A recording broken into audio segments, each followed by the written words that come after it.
Republicans might be fighting amongst themselves about some things, but there's at least one item they agree on right now. America needs the Keystone pipeline way more than a fish needs a bicycle.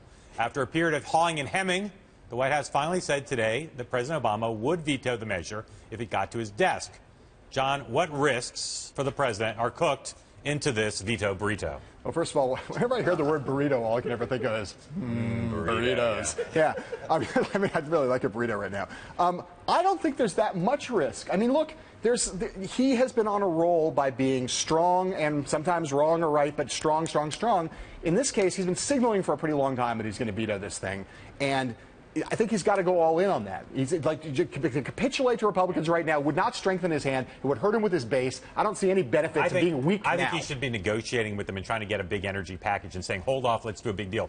But for whatever reason, he's not doing that. To me, here's the risk. Well, why not veto? Why not veto and then do the negotiation? Why not veto and then? This is one issue on which the press is more sympathetic to the Republican position than the Democratic position. Right. The press would like the Keystone pipeline to be built. Why is that?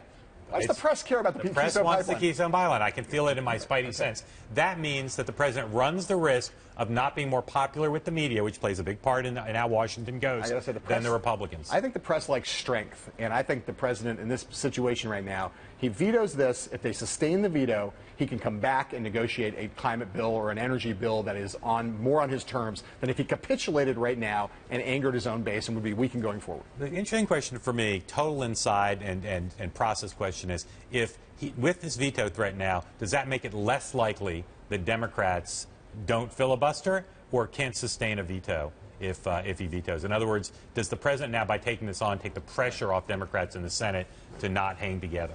Yeah.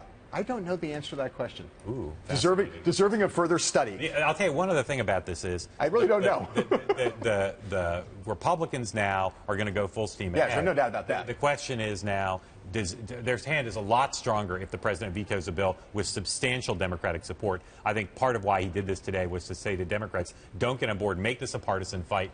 Easier for him to sustain the veto politically if it's a partisan fight.